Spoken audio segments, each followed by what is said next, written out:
اعوذ باللہ من الشیطان الرجیم بسم اللہ الرحمن الرحیم الحمد للہ رب العالمین الرحمن الرحیم اللہم صلی علی محمد وعلی آل محمد رب اشرح لی صدری ویسر لی امری واحلل عقدۃ من لسانی یفقہوا قولی اما بعد السلام علیکم ورحمۃ اللہ وبرکاتہ۔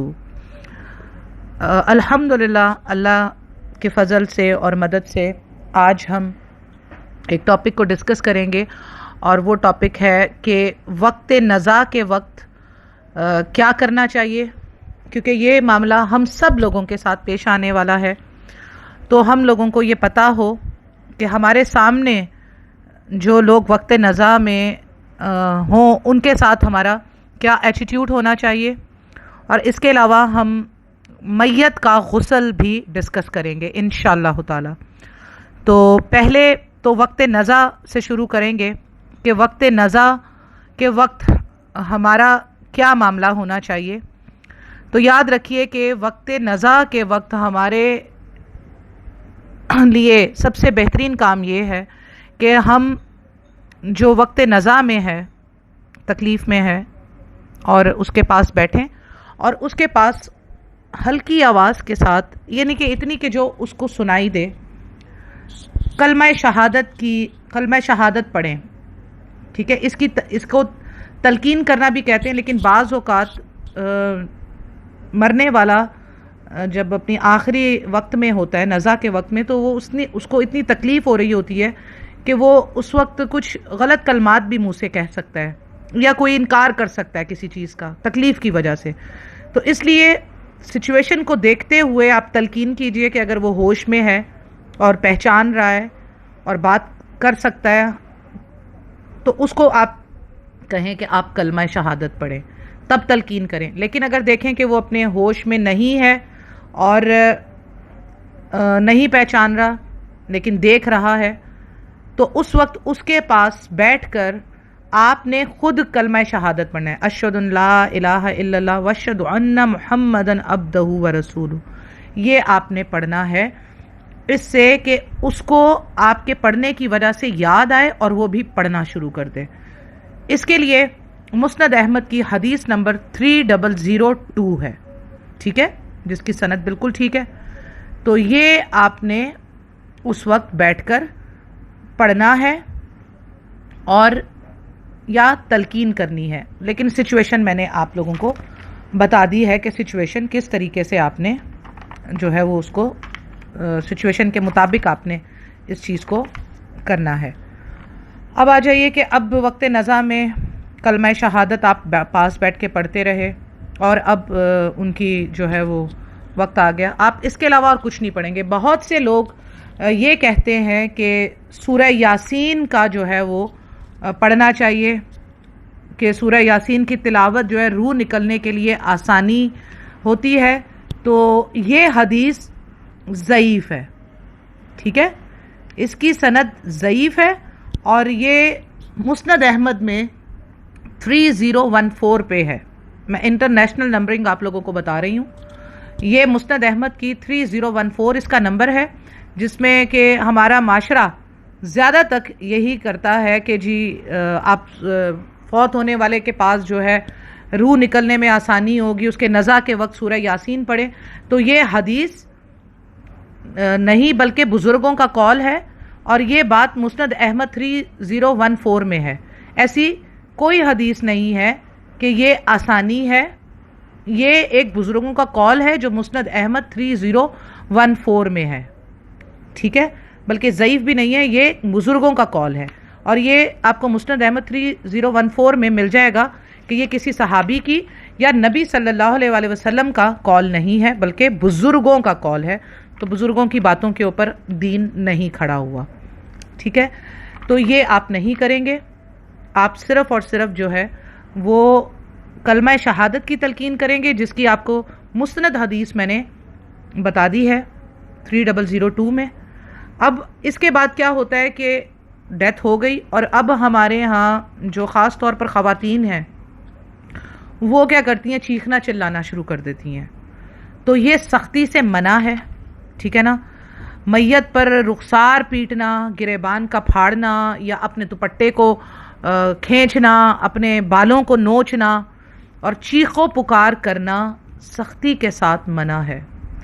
یہ صحیح بخاری کی حدیث نمبر 1294 میں موجود ہے۔ انٹرنیشنل نمبرنگ آپ کو بتا رہی ہوں، اسلام 360 پہ آپ کو آسانی کے ساتھ مل جائے گا۔ تو یہ آپ نے اس چیز سے جو ہے وہ باقاعدہ بہت احتیاط کرنی ہے، اور اگر کوئی ایسا کرے تو اس کو اس وقت آپ نے حدیث سنانی ہے کہ نبی صلی اللہ علیہ وسلم نے اسے منع فرمایا یہ نہیں کرنا، اتنا ضرور آپ نے کہنا ہے، کیونکہ وہ وقت ایسا ہوتا ہے کہ اس وقت صبر نہیں ہو پا رہا ہوتا۔ لیکن جو علم والے ہیں ان کی یہ ڈیوٹی ہے کہ ایسے مشکل وقت میں ہی انہیں دین کی بات بتانا ہے، کیونکہ اگر اس وقت پہ آپ نے دین کو نہیں بتایا تو پھر کس وقت بتائیں گے؟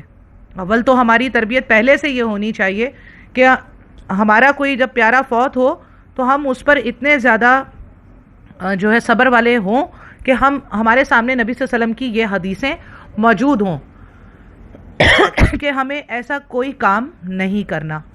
البتہ آنسوؤں کا آنا جائز ہے، آنسو آ سکتے ہیں، جیسے کہ حضرت نبی کریم صلی اللہ علیہ وآلہ وسلم اپنے بیٹے حضرت ابراہیم کی فوتگی پر اتنے غمزدہ ہوئے کہ آپ صلی اللہ علیہ وسلم کی آنکھوں سے آنسو گرنا شروع ہو گئے، جس پر صحابہ نے پوچھا کہ نبی صلی اللہ علیہ وسلم آپ رو رہے ہیں؟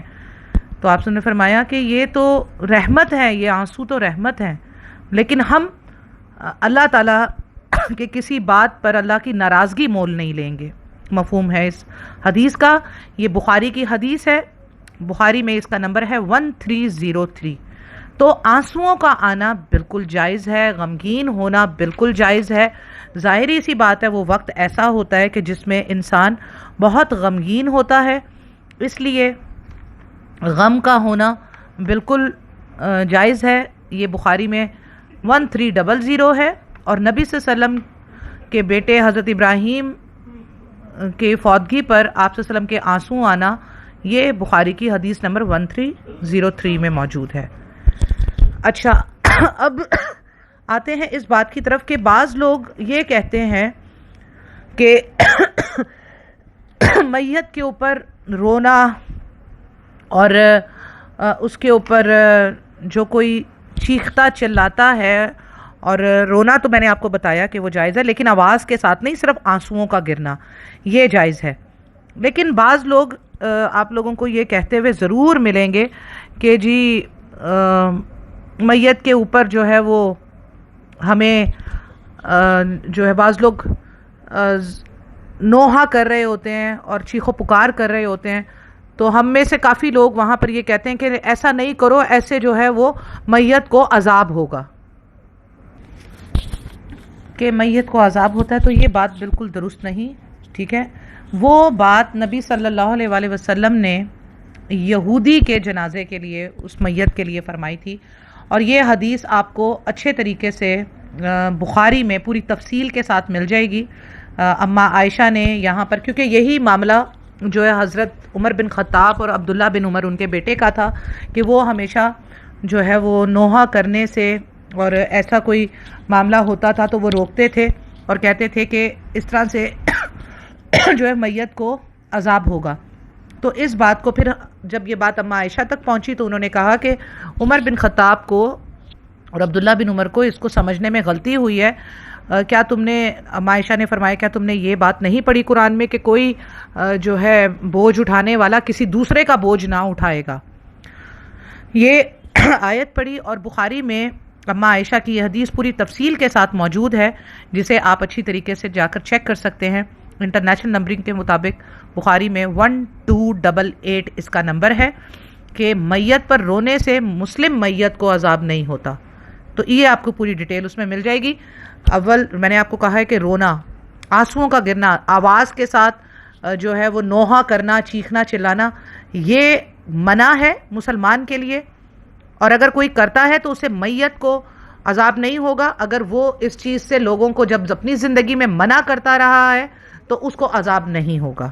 یہ حدیث میں آپ کو بتا چکی ہوں، 1288 بخاری کی ہے، اسے آپ اسے اچھے طریقے سے جا کر اس کی تحقیق کر سکتے ہیں۔ ٹھیک ہے. اب اس کے بعد معاملہ آتا ہے کس چیز کا؟ وہ آتا ہے پھر آپ کا غسل کا. ٹھیک ہے. اب غسل کا جب معاملہ آئے گا تو اس کے لیے عورت کے غسل کے لیے ہم ڈسکس کریں گے.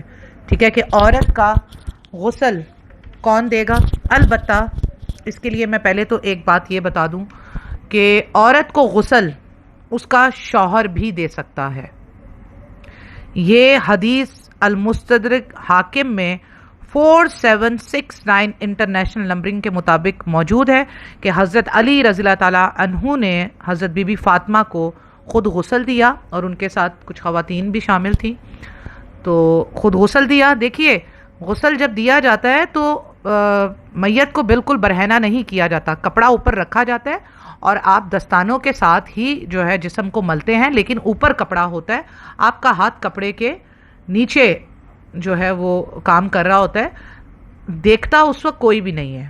تو اس لیے شوہر بھی اپنے بیوی کو غسل دے سکتا ہے. کیونکہ یہ معاملہ ہوتا ہے، یہ مجھے اس لیے بتانا پڑ رہا ہے کہ اکثر کر ہمارے معاشرے میں، انڈیا، پاکستان، بنگلہ دیش میں یہ بہت زیادہ دیکھنے میں آتا ہے، اور یہی تقریباً 70% یہ ہو رہا ہے کہ فوت ہونے کے بعد اگر بیوی ہے تو اس کا چہرہ نہیں دیکھنے دیتے شوہر کو کہ جی اب تو اس کا تعلق ختم ہو گیا، اب یہ نامحرم ہو گئی ہے، تو شوہر کو نہیں دیکھنے دیتے. اسی طرح شوہر فوت ہو جاتا ہے تو اسے بیوی کا چہرہ نہیں دیکھنے دیتے اور یہ کہتے ہیں کہ اب یہ نامحرم ہو گئی ہے تو آپ نہیں دیکھ سکتے، اور بیوی کو نہیں دیکھنے دیتے، کہتے ہیں اب شوہر نامحرم ہو گیا تو اب یہ آپ اس کو نہیں دیکھ سکتے. تو اگر نامحرم ہو گئے اور رشتہ ختم ہو گیا تو پھر وراثت میں حصہ کہاں سے ملتا ہے؟ پھر بیوی جو ہے وہ عدت میں کیوں بیٹھتی ہے؟ 4 مہینے 10 دن تک عورت جب عدت میں بیٹھتی ہے تو رشتہ اگر ختم ہو گیا تھا تو پھر کیوں عدت میں بیٹھی؟ رشتہ تو ختم ہو گیا، عدت کی ضرورت ہی نہیں ہے. تو یہ ساری بنا دلیل معاشرے کی بنائی ہوئی باتیں ہیں جس کے اوپر بالکل بھی عمل نہیں کیا جائے گا. عورت بیوی اپنے شوہر کا میت کا چہرہ دیکھ سکتی ہے، بوسہ بھی لے سکتی ہے. اسی طرح شوہر اپنی بیوی کا بھی جو ہے چہرہ دیکھ سکتا ہے، یہاں تک کہ بوسہ بھی لے سکتا ہے. اس چیز سے بالکل یہ بات جو مشہور کی جاتی ہے کہ چہرہ نہیں دیکھنے دیا جاتا کہ اب نا محرم ہو گئے ہیں، تو ایسی کوئی بات نہیں ہے. یہ خود سے بنائے ہوئے معاشرے کی بات ہے. آپ کو اور مجھے شریعت اور قرآن اور احادیث کی دلائل کے اوپر جو ہے چلنا ہے. ٹھیک ہے. تو یہ اب آ گیا معاملہ کہ اب آپ نے چہرہ بھی دیکھنا ہے یا نہیں دیکھنا. تو خیر اب سب سے پہلے جب ظاہری سی بات ہے کہ میت کو ہم سب سے پہلے کیا کرتے ہیں؟ غسل دیتے ہیں. تو میں اس وقت مردوں کے غسل کی تو بات نہیں کروں گی. ایک ہی جیسا غسل ہے چاہے مرد ہو یا عورت ہو. تھوڑا سا فرق ہے کہ عورت کی 3 چوٹیاں کر کے پیچھے ڈال دی جاتی ہیں، باقی تقریباً ایک جیسا ہی معاملہ ہے. تو اب ہم میت کو غسل دینے کا جو ہے ڈسکس شروع کرتے ہیں. دیکھیے سب سے پہلے آپ نے جو ہے باتھ روم میں، ظاہری بات ہے آج کل اٹیچ واش روم ہیں اور وہ چھوٹے ہوتے ہیں، اس لیے اگر کوئی ایسی بڑی جگہ ہو جہاں پر ایک تخت آپ رکھ سکیں جس کے اوپر سے آپ جس پر آپ میت کو لٹائیں، پردے کا انتظام کر دیں. اگر صحن میں آپ کر رہے ہیں تو چاروں طرف چادریں لگا دیں اور اوپر بھی چادر کا انتظام کر دیں کہ اگر کہیں بے پردگی اوپر سے کہیں سے کوئی گھر وروں کی نظر پڑ رہی ہو تو وہاں سے بھی ڈھک دیں، اور اگر نہیں پڑ رہی تو پھر کوئی مسئلہ نہیں ہے، اوپر سے بھلے آپ کھلے رہنے دیں لیکن چاروں طرف سے اس کو بند رکھیں. اور صرف اندر وہی جائیں جنہوں نے غسل دینا ہے، اور باقی کوئی ایک آدھا ایسا رشتہ داروں میں بھی جا سکتا ہے جو کہ غسل اس وقت سیکھنا چاہ رہا ہو، تو وہ بھی اس نیت سے وہاں پہ اندر جا سکتا ہے. تو آپ نے یہ انتظام کرنا ہے، اس بات کو ذہن میں رکھنا ہے کہ ایسی جگہ ہو جہاں پر میت کو آرام سے پردے کے اندر اس کو غسل دیا جا سکے، اور کھلی جگہ ہو، صحن ہو یا چھت ہو یا کوئی بھی چیز ہو تو وہاں پر آپ چاروں طرف پردہ کریں، اندر ایک تخت بچھائیں، اور تخت کو تھوڑا سا ٹلٹ کرنا ہے آپ نے، یعنی تھوڑا سا اٹھانا ہے تاکہ پانی نیچے بہہ جائے. ٹھیک ہے.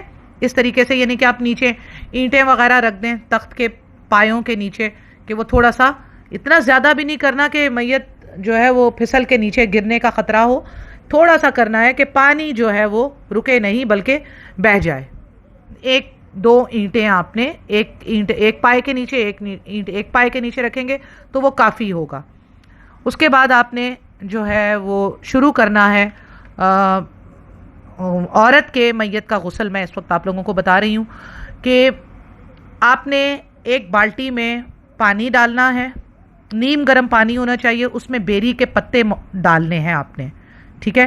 بیری کے پتے ڈال کے آپ اس پانی, اور نیم گرم پانی ہو, اس میں بیری کے پتے ڈال دیجئے, اور آپ چاہیں تو صابن بھی استعمال کر سکتے ہیں, ٹھیک ہے. خوشبو آپ نے لا کے رکھنی ہے, روئی آپ کے پاس موجود ہونی چاہیے, اور ہینڈ گلوز, جو ہمارے یہ سرجیکل گلوز ہوتے ہیں یہ آپ رکھ لیں. یہ بہت ایزی ہوتے ہیں, پہننے میں بھی ایزی ہوتے ہیں اور کام کرنے میں بھی ایزی ہوتے ہیں. سرجیکل گلوز آپ کے پاس ہوں, کافور آپ کے پاس موجود ہو, ٹھیک ہے. اب آتے ہیں حدیث کی طرف, کہ بخاری کی حدیث ہے 1253 اور 1254. بخاری کی یہ حدیث ہے جس میں آپ صلی اللہ علیہ وسلم کی بیٹی زینب یا ام کلثوم کی وفات ہوئی, تو آپ صلی اللہ علیہ وسلم وہاں تشریف لائے اور آپ صلی اللہ علیہ وسلم نے فرمایا کہ 3 5 یا زیادہ مرتبہ غسل دے دو, غسل کے پانی میں بیری کے پتے اور آخری دفعہ میں کافور ملا لو اور پھر مجھے خبر کر دینا. تو پھر آپ صلی اللہ علیہ وسلم نے اپنا ازار یعنی کہ تہبند, دھوتی جسے ہم کہتے ہیں, وہ کفن کے طور پر دیا. تو یہ ہے حدیث بخاری کی, ٹھیک ہے. اب اس سے پہلے ہمارے پاس یہ چیزیں آ کر موجود ہو گئیں. اب ہم سب سے پہلے اس حدیث پہ عمل نہیں کریں گے, یہ تو ہم نے غسل دیتے وقت کرنا ہے. اب سب سے پہلے ہم جو ہے وہ جو میت ہے اس کو تھوڑا سا 2 خواتین ہاتھ سے اس کو ہلکا سا بٹھائیں گی, ٹھیک ہے, سہارا دے کر ہلکا سا بٹھائیں گی اور اس کے پیٹ کو پریس کریں گی, ٹھیک ہے, تاکہ جو بھی غلاظت وغیرہ ہو وہ نکل جائے. یہ پریس کیا آپ نے, غلاظت وغیرہ جو بھی ہوگی وہ نکل جائے گی. اور آپ نے کیونکہ سرجیکل گلوز پہن لیے ہیں, اگر نہ موجود ہوں تو آپ کپڑا ہاتھ پر پہن سکتی ہیں, کپڑے کو لپیٹ سکتی ہیں, ٹھیک ہے, لیکن یہ سرجیکل گلوز ہونا بہت لازمی ہے. یہ آپ کر کے پھر پیٹ کو دبائیں گی, غلاظت نکل جائے, اس کے بعد پھر آپ اس کو واپس لٹا دیں گی اور ذرا سا کروٹ دے کر ان کی جو ہے غلاظت والی جگہ کو پانی سے بہا کر اچھی طریقے سے دھو دیں گی, کیونکہ آپ نے گلوز پہنے ہوئے ہیں. تو آپ پانی سے اس کو اچھی طرح سے دھو کے پھر پانی بھی بہا دیں گی کہ جو غلاظت ہے وہ نیچے جو ہے تخت سے نیچے گر جائے اور وہ بہہ جائے. اس کے بعد پھر آپ جو ہیں اب شروع کریں گی, کیا کریں گی, اب آپ وضو کروانا شروع کریں گی, ٹھیک ہے. میت کا غسل شروع کرنے سے پہلے میت کو استنجا, جو کہ میں نے بتا دیا کہ آپ نے ہلکا سا پیٹ دبایا, تھوڑا سا بٹھانے والی پوزیشن میں کر کے, تاکہ پورا زور پڑے, اور کیونکہ لیٹی ہوئی پوزیشن میں اس طرح سے غلاظت نکلنے کا اتنا امکان نہیں ہے, ٹھیک ہے. تو آپ بٹھا کے اب آپ نے یہ کیا, استنجا کروا دیا. اب آپ واپس اس کو میت کو لٹا دیں گی, پانی بہا دیں گی کہ وہاں پہ کوئی غلاظت نہ ہو تخت کے اوپر جس پر میت کو غسل دیا جانا ہے. اب آپ کیا کریں گی, وضو کروائیں گی. وضو کروائیں گی آپ جیسے کہ ہم وضو کرتے ہیں, ٹھیک ہے نا. ہم نے جو ہے وہ ہاتھ دھوئے اور دائیں طرف سے آپ نے وضو کروانا شروع کرنا ہے جیسے ایگزیکٹلی وضو ہے, ٹھیک ہے. اور ناک میں پانی نہیں ڈال سکتے, کیونکہ مردہ اس کو ناک سے کھینچے گا تو نہیں, میت تو نہیں کھینچ سکتی اس کو, نہ ہی وہ کلی کر سکتا ہے. تو اس وقت اب روئی آپ کے کام آئے گی, جو میں نے آپ کو شروع میں بتایا کہ روئی آپ کے پاس ہونی ہے. وہ صاف ستھری روئی آپ پانی میں بھگو کر آپ جو ہے وہ, اگر تو میت کا منہ کھلا ہوا ہے اچھا خاصا, تو آپ دانتوں کو اور ہونٹوں کو اچھے طریقے سے صاف کر دیں گے, ٹھیک ہے. اور اسی طرح ناک میں بھی آپ روئی کے ذریعے سے جو ہے وہ دونوں سوراخوں کو 3 مرتبہ, جیسے وضو کا طریقہ ہے, بس یہ آپ کے لیے ناک اور منہ کے لیے بس آپ کو جو ہے وہ روئی کا استعمال کرنا ہے. اور باقی پورا وضو آپ ویسے ہی کریں گے جیسے ہم زندہ وضو کرتے ہیں, ہاتھ کا, پاؤں کا, ساری چیزوں کا 3 دفعہ جیسے کرتے ہیں. خلال بھی کریں گے انگلیوں کا, ٹھیک ہے نا. اور اس کے بعد جو مسح کرتے ہیں ہم سر کا, تو وہ مسح آپ چاہیں تو کر لیں, اور مسح ایک ہی دفعہ ہوتا ہے سر کا, ٹھیک ہے. اور کانوں کو بھی آپ کر لیں, وضو پورا کروا لیں. اب آئے گی یہ حدیث جو میں نے آپ کو پہلے بتائی کہ بخاری کی حدیث نمبر 1253 1254, انٹرنیشنل نمبرنگ بتا رہی ہوں, اسلام 360 پہ آرام سے آپ کو مل جائے گی. اس حدیث میں آپ نے کیا کرنا ہے کہ اب آپ نے فرمایا 3 دفعہ، 5 دفعہ یا 7 دفعہ، دوسری حدیث میں 7 دفعہ بھی آتا ہے، ٹھیک ہے کہ 1 2 5 4 میں 7 دفعہ بھی ہے، یعنی کہ طاق عدد آڈ نمبر ہونے چاہیے کہ جب آپ غسل کا پانی بہائیں گے تو غسل کا پانی آپ سر سے لے کر پورے جسم اور پاؤں تک بہائیں گے. اور وہ بہاتے وقت آپ نے کیا کرنا ہے، پہلے میت کو تھوڑا سا، 2 خواتین جو ہیں، 2 3 خواتین سیدھی طرف سے اس کو ذرا سا اٹھائیں گی اور سر سے لے کر پاؤں تک پانی بہائیں گی، ٹھیک ہے. اب یہ آپ نے ایک دفعہ بہایا، ٹھیک. اب آپ نے بائیں طرف سے ذرا سا اٹھانا ہے اور پھر بائیں طرف سے بہانا ہے، ایک دفعہ ہو گیا. پھر اب دوسری دفعہ آپ نے بہانا ہے، پھر سیدھی طرف سے ہلکا سا اٹھانا ہے، ٹھیک ہے، تاکہ پانی آپ پیچھے میت کے بیک سائڈ پہ بھی سارا جائے. تو آپ نے پانی کے مگز لے کے سیدھی طرف سے سر سے لے کر پاؤں تک، سر میں بھی ڈالنا ہے، شولڈرز پہ بھی ڈالنا ہے، کمر پہ بھی ڈالنا ہے، تھائز پہ بھی ڈالنا ہے، ٹانگوں پہ بھی ڈالنا ہے، تاکہ سیدھا پورا حصہ آپ کے میت کا پانی کے ساتھ تر ہو جائے. اب بائیں طرف جا کے اسی طرح کرنا ہے، ایک دفعہ، پھر 2 دفعہ، پھر 3 دفعہ. 3 دفعہ اگر ہو گیا تو کافی ہے، لیکن اگر آپ چاہتے ہیں تو پھر 5 مرتبہ کریں، اس کو دہرائیں. 5 مرتبہ بھی نہیں ہے تو 7 دفعہ دہرائیں. تو یہ آپ پہ ڈیپینڈ کرتا ہے کہ بس میک شیور کرنا ہے کہ میت کا کوئی بھی حصہ خشک نہیں رہا بلکہ غسل سے پورا تر ہو گیا ہے. اسی طرح بالوں کو بھی آپ اچھی طریقے سے جو ہے وہ دھوئیں گے اور پھر اس کی 3 چٹیاں کریں گے آپ، ٹھیک ہے. اس لیے خواتین کے بال اتنے لمبے ہونے چاہیے، جیسے کہ حدیث میں آتا ہے کہ شولڈر سے نیچے ہوں گے عورت کے بال، یہ شرعی اجازت ہے. بال بھرے اگر کسی کو کٹنگ بھی کروانی ہوتی ہے تو وہ شولڈر سے نیچے رکھتی ہے اپنے بال.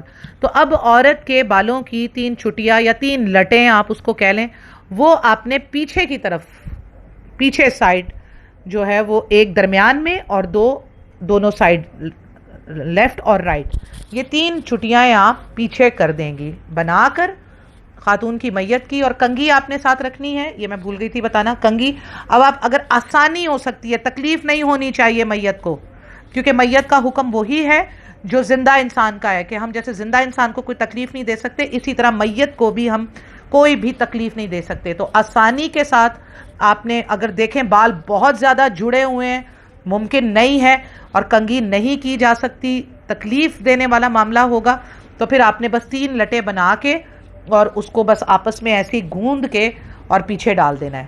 اگر کنگھی کرنا ممکن ہے تو کنگھی کر کے 3 لٹیں آپ نے، 3 چٹیاں جو ہے پیچھے شولڈر کے پیچھے آپ نے ڈال دینی ہے، پیچھے کی طرف جائیں گی، آگے نہیں آئیں گی، ٹھیک ہے. اب یہ ہو گیا معاملہ، یہ آپ کا غسل ہو گیا، ٹھیک ہے. اور غسل دیتے وقت آپ نے کوئی، نبی صلی اللہ علیہ وسلم نے ہمیں دعائیں نہیں بتائی ہیں کہ فلاں دعا پڑھنی ہے یا فلاں دعا پڑھنی ہے. باقی جو ہے ہاں استغفار آپ پڑھتے رہیں میت کے لیے، وہ تو آپ کسی وقت بھی پڑھ سکتے ہیں. تو یہ ہو گیا ہے جی آپ کا غسل، ٹھیک ہے. اور غسل کے وقت جو ہے وہ جن چیزوں کا میں نے آپ کو بتایا ہے، روئی، سرجیکل گلوز، بیری کے پتے، کافور، اور یہ آپ نے جیسے 3 دفعہ آپ نے، 2 دفعہ آپ نے غسل دے دیا. اب اگر آپ نے 3 دفعہ غسل دینا ہے تو 2 دفعہ تو میں نے آپ کو رائٹ اور لیفٹ کا بتا دیا ہے. آخری دفعہ کا جو آپ غسل دیں گے اس میں آپ کافور ملائیں گے، اور کافور ملا کر آپ غسل آخری دفعہ جو طاق عدد میں آخری دفعہ دیں گے. اگر 3 دفعہ غسل دینا ہے آپ نے تو تیسری دفعہ میں آپ کافور والا پانی جو ہے وہ اس سے غسل دیں گے، ٹھیک ہے. 5 دفعہ دے رہے ہیں غسل تو 5ویں دفعہ آپ نے آخری دفعہ، باقی نارمل پانی سے آپ نے، بیری والے پتے سے آپ نے پانی والے سے غسل دینا ہے، لیکن 5ویں مرتبہ طاق عدد میں جو آخری دفعہ آپ غسل دے رہے ہیں وہ آپ کافور ملے ہوئے پانی سے غسل دیں گے. تو ایک بالٹی میں آپ نے پہلے سے کافور ڈال کے رکھ دینا ہے، کیونکہ آخری دفعہ کا جو غسل ہوگا وہ کافور سے ملا ہوا ہوگا، وہ پانی، وہ آپ کافور ملا ہوا پانی سے جو ہے وہ بہائیں گے، آخری غسل دیں گے میت کو. کافور میں کیا ہوتا ہے کہ ایک تو اس میں خوشبو ہوتی ہے، دوسرا کوئی کیڑے مکوڑے یہ قریب نہیں آتے. تو اس کا کافور کے بارے میں آپ صلی اللہ علیہ وآلہ وسلم نے خاص طور پہ تلقین کی کہ آخری دفعہ کا جو غسل ہے اس میں کافور ملا دینا اور پھر مجھے خبر کرنا۔ اچھا، پھر آپ صلی اللہ علیہ وسلم نے، میں یہ حدیث دوبارہ پڑھ دیتی ہوں، صحیح بخاری کی 1253، جس میں آپ صلی اللہ علیہ وسلم کی بیٹی زینب یا ام کلثوم کی وفات ہوئی تو آپ صلی اللہ علیہ وسلم تشریف لائے اور آپ صلی اللہ علیہ وسلم نے فرمایا 3، 5 یا زیادہ مرتبہ غسل دے دو، غسل کے پانی میں بیری کے پتے اور آخری دفعہ میں کافور ملا لو اور پھر مجھے خبر کر دینا۔ تو آپ صلی اللہ علیہ وسلم نے اپنا آزار یعنی تہبند، دھوتی جسے ہم کہتے ہیں، وہ کفن کے طور پر دیا۔ اچھا، اب یہ بات ذہن میں رکھنی ہے آپ نے کہ یہ خاص بات صرف اور صرف نبی صلی اللہ علیہ وآلہ وسلم کے ساتھ ہے۔ آپ صلی اللہ علیہ وسلم کا لعاب مبارک بھی برکت تھا، رحمت تھا، ٹھیک ہے۔ آپ صلی اللہ علیہ وسلم کے کپڑوں بھی جو ہے وہ تبرک کے طور پر استعمال ہوتے رہے۔ آپ صلی اللہ علیہ وسلم کے دنیا چھوڑ دینے کے بعد، وفات پا دینے کے بعد، جو ازواج مطہرات تھیں وہ آپ صلی اللہ علیہ وسلم کے کرتے کو پانی میں نچوڑ کر جو ہے وہ شفا کے طور پر مریضوں کو دیتی۔ تو یہ بات یاد رکھیے گا کہ جو نبی صلی اللہ علیہ وسلم نے اپنی دھوتی دی، تہبند دیا اپنی بیٹی کے کفن کے لیے اور کہا کہ یہ اس کے جسم کے ساتھ جو ہے، یہ اس کے جسم کے ساتھ اس کو باندھ دینا، ملا دینا، یعنی کہ یہ پہلا کپڑا ہونا چاہیے۔ تو یہ خاص بات صرف اور صرف نبی صلی اللہ علیہ وسلم کی لی جائے گی اور کسی کی نہیں۔ اب یہ نہیں ہوگا کہ میں اب کہوں کہ میرے والدہ کو جو ہے وہ میری جو ہے وہ یہ اوڑھنے والی چادر آپ جو ہے وہ پہلا کفن دے دیں، ہرگز نہیں، یہ اور کسی کے لیے نہیں ہے۔ تو یہ تبرک کے طور پر صرف اور صرف نبی صلی اللہ علیہ وسلم کی جو ہے تہبند وہ جو ہے وہ استعمال کی جائے گی۔ اور آپ صلی اللہ علیہ وسلم بہت پاک صاف، اللہ کے رسول ہر وقت وحی کے آنے کے انتظار میں، آپ صلی اللہ علیہ وسلم سے زیادہ پاکیزہ جسم انسانیت میں کسی کا نہیں ہو سکتا، ٹھیک ہے۔ تو آپ صلی اللہ علیہ وسلم کے جسم کے ساتھ لگی ہوئی دھوتی کے ساتھ کوئی یہ خیال کیا گمان بھی نہیں ہو سکتا کہ وہ جو ہے وہ گندی تھی یا بدبودار تھی یا وہ کوئی پاکی ناپاکی کا مسئلہ تھا اس دھوتی کا، باقی سب انسانوں کے ساتھ ہے۔ تو وہ نبی صلی اللہ علیہ وسلم کی تہبند تھی، دھوتی تھی، تو جس کو کفن کے لیے استعمال کیا گیا کیونکہ وہ بالکل پاک صاف تھی، اور نبی اتنا ہی کافی ہے کہ وہ نبی صلی اللہ علیہ وآلہ وسلم کی تھی، اس لیے وہ پاک صاف تھی اور آپ صلی اللہ علیہ وسلم نے اسے اپنی بیٹی کے کفن کے لیے دیا۔ تو یہ ذہن میں رکھا جائے کہ ہم سفید کپڑا یعنی کہ جو کیا کہتے ہیں کفن کے لیے جو کپڑا استعمال کریں گے وہ سفید اچھا کپڑا ہو، جو افورڈ جیسا کر سکتا ہو ویسا ہو۔ اس پر ہم بعد میں آئیں گے کفن کے اوپر۔ تو یہ تو اب ہو گیا غسل کا معاملہ، ٹھیک ہے۔ تو غسل کے لیے ساری چیزیں میں نے الحمدللہ آپ کو بتا دی ہیں، غسل میں یہی معاملہ ہوگا۔ اور یہ بات یاد رکھیے گا کہ میرے ساتھ بھی ایک دفعہ ایسا مسئلہ ہوا تھا کہ میں اندرون سندھ گئی تھی اپنے دوست کے گاؤں میں، میری بچپن کی دوست ہے اور اس کے گاؤں میں میرا جو ہے وہ لیکچر تھا۔ تو وہاں پر اچانک صبح کسی کی فوتگی ہو گئی اور مجھے جو ہے وہ غسل دینے کے لیے جانا پڑ گیا۔ تو لیکن ہمارے پاس وہاں پر ان کے پاس بھی کفن بھی نہیں تھا اور وہ بھی پھر ارینج کیا گیا، تو ہینڈ گلوز نہیں تھے، تو اس وقت مجھے بڑی تکلیف کا سامنا کرنا پڑا۔ لیکن الحمدللہ اللہ کی راہ میں میت کے لیے اگر ہمارے ہاتھ بھی گندے ہوں تو میں نے اس وقت یہ خیال نہیں کیا کہ گلوز نہیں ہے تو میں استنجا نہیں کروں گی یا یہ نہیں۔ تو الحمدللہ میں نے وہاں پر استنجا بھی کروایا، غسل دیا، سکھایا بھی وہاں کی عورتوں کو اور ان کو بتایا۔ اور پھر ہم جب واپس کراچی آئے تو میں نے اور میری دوست نے مل کر بہت سارے کفن اور ہینڈ گلوز جو ہے وہ وہاں پر گاؤں میں پہنچائے کہ کسی کی بھی میت کے وقت یہ ساری چیزیں جو ہیں وہ موجود ہوں۔ تو آپ لوگ ہینڈ گلوز جو ہیں، یہ سرجیکل گلوز جو ہوتے ہیں، یہ چیزیں روئی اور کفن اس کے لیے ایسی جگہوں پر پہنچانے کی ضرور کوشش کریں جیسے گاؤں ہیں، جیسی ایسی جگہیں ہیں۔ کبھی رات کے وقت ایسا مسئلہ پیش آ جاتا ہے تو اس وقت یہ چیزیں ریزرو میں رکھی ہونی چاہیے ہمارے گھروں میں، ٹھیک ہے نا، کیونکہ کفن پہلے سے خرید کر رکھنا جائز ہے۔ یہ میں حدیث بھی آپ کو انشاءاللہ تعالی اس کا بھی میں آپ کو نمبر دے دوں گی کہ اپنے لیے کفن تیار کر کے رکھنا جائز ہے، اس سے کوئی وہ معاملہ نہیں ہوتا۔ ایسے ہی ایک صحابی تھے، بخاری کی حدیث ہے، انہوں نے آپ صلی اللہ علیہ وسلم کو کسی خاتون نے ایک چادر جو ہے وہ گفٹ کی، تو اس صحابی نے وہ چادر مانگ لی آپ صلی اللہ علیہ وسلم سے، اور آپ صلی اللہ علیہ وسلم تو اخلاق کے اس بلند درجے پر تھے کہ اپنی ضرورت ہوتے ہوئے بھی کوئی دوسرا مانگ لیتا تو انکار نہ کرتے. تو آپ صلی اللہ علیہ وسلم نے اسے دے دی، تو باقی صحابہ نے اسے ڈانٹا کہ تمہیں پتہ بھی ہے کہ نبی صلی اللہ علیہ وسلم کو ضرورت تھی، ان کے پاس نہیں ہوتے کپڑے اور ان کو ضرورت تھی، اور وہ بھی ایک چادر تم نے مانگ لی. تو اس صحابی نے کہا کہ واللہ میں نے اسے اپنے استعمال کے لیے، اپنی دنیاوی استعمال کے لیے نہیں مانگا، بلکہ میں نے اس لیے مانگا کہ جب میں مروں تو نبی صلی اللہ علیہ وسلم کی یہ چادر میرے کفن میں مجھے دی جائے. تو اس لیے پہلے سے اگر آپ اپنا بھی کفن اگر آپ رکھ لیتے ہیں تو وہ جائز ہے، کیونکہ کبھی رات ہوتی ہے، کبھی کوئی ایسا مسئلہ ہو جاتا ہے، تو کفن گھر میں موجود ہو تو اس میں کوئی مذائقہ نہیں، بلکہ یہ اچھی ہی بات ہے کہ میں بھی کسی اور کو ضرورت پڑ جائے اور اس وقت اس کے وہ کام آ جائے، کیونکہ ہم تو لا کر رکھتے ہیں لیکن جو چیز اللہ کا جیسے حکم ہوتا ہے وہ اسی طرح سے استعمال ہوتی ہے. تو اپنے لیے کفن رکھنے کی دلیل بھی میں نے آپ کو سنا دی، بخاری کی یہ حدیث ہے. اس وقت میں معذرت کے ساتھ اس کا نمبر لکھنا بھول گئی، جلدی میں حدیث میں نے تھوڑی سی ایک لائن لکھی ہوئی ہے لیکن میں اس کا نمبر لکھنا بھول گئی. یہ آپ کو بخاری میں مل جائے گی، اوتھینٹک بات ہی میں بتاتی ہوں، ادروائز میں کوئی ایسی بات نہیں بتاتی جو میں نے خالی سنی بھی ہو تو وہ بات بھی نہیں بتاتی جب تک میں نے اپنی آنکھوں سے پڑھی نہ ہو. تو یہ حدیث میں نے آپ کو سنا دی ہے. تو یہ چیزیں آپ نے رکھنی ہیں، اور بلکہ انہیں ایسی جگہوں پر بھی آپ پہنچائیں جیسے کہ مدرسے ہوتے ہیں جہاں پر پڑھایا جاتا ہے، جہاں پر ان چیزوں کی ڈیمونسٹریشن کروائی جاتی ہے، اور ہمارے گھروں میں بھی یہ چیزیں ہوں. اور سرجیکل یہ گلوز تو آج کل، ماسک اور سرجیکل گلوز تو آج کل ہر گھر میں موجود ہیں. ٹھیک ہے نا. ہم خواتین کچن کے کام کرتے ہوئے بھی کوئی مرچ والی چیز بنا رہی ہوتی ہیں، کاٹ رہی ہوتی ہیں مرچیں، یا کباب وغیرہ بھی بنا رہی ہوتی ہیں، تو اس میں بھی ہاتھوں میں مرچیں لگ جاتی ہیں. کئی ایسی چیزیں ہوتی ہیں کہ جس کے لیے ہم وہ گلوز پہن کر ہی کام کرتے ہیں. تو یہ سرجیکل گلوز آپ کے پاس موجود ہونے چاہیے.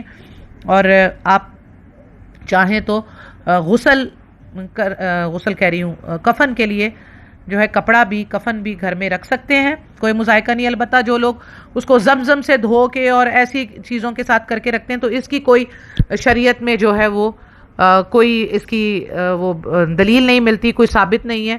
البتہ وہاں پر تو سعودی عرب میں تو آپ کو پتہ ہے، مکہ مدینہ میں تو زیادہ تر زمزم ہی استعمال ہوتا تھا، لیکن مدینہ میں زمزم کوئی لے کر آ جاتا تھا تو وہ ہوتا تھا، لیکن وہ غسل لینے کے لیے نہیں استعمال ہوتا تھا. البتہ غسل کے لیے بھی زمزم استعمال کیا جاتا ہے، کیونکہ مکہ میں جب آج سے 1400 سال پہلے صحابہ کرام یہ سب کچھ زمزم ہی استعمال کرتے تھے، تو زمزم کی اتنی عزت اور احترام نہیں کیا جا سکتا کہ آپ اس کو اگر کوئی غسل کر رہا ہو تو آپ اس کے اوپر فتوے لگانا شروع کر دیں، کیونکہ لاجیکل بات کی جائے گی. البتہ زمزم بہت محترم پانی ہے، بیماریوں کی شفا ہے، اور اسے دعا کر کے خانہ کعبہ کی طرف منہ کر کے کھڑے ہو کر یا بیٹھ کر، دونوں جائز طریقے ہیں. پینا ہے، کھڑے ہو کر پانی پینا بھی بخاری کی حدیث حضرت علی سے ثابت ہے کہ آپ صلی اللہ علیہ وسلم نے کھڑے ہو کر پانی پیا، اور بھی بہت سی احادیث ہیں. تو یہ بات دوسری طرف چلی جائے گی. الحمدللہ میں نے آپ لوگوں کو یہ بتا دیا کہ کس طریقے سے جو ہے وہ غسل اور نزع کی حالت سے شروع کیا ہے میں نے، اور غسل تک آپ لوگوں کو بتایا ہے. انشاءاللہ تعالی اب کفن کے لیے جو ہے کفن کیسا ہونا چاہیے، کتنا ہونا چاہیے، عورت کے لیے کیا کیا احکامات ہیں، تو اب ہم انشاءاللہ تعالی نیکسٹ جو ہے اپنی ڈسکس کفن کی کریں گے. تو اللہ سبحانہ تعالیٰ سے دعا ہے کہ اللہ ہمیں ایمان کی زندگی اور ایمان کی موت نصیب فرمائے، ہمیں کفن نصیب فرمائے، ہمیں غسل نصیب فرمائے، ہمیں تمام شریعت کے مطابق، دین اسلام کی شریعت کے مطابق ہمیں وہ سارے کے سارے احکامات کرنے اور میت کو نصیب فرمائے. آمین ثم آمین یا رب العالمین. السلام علیکم ورحمۃ اللہ وبرکاتہ.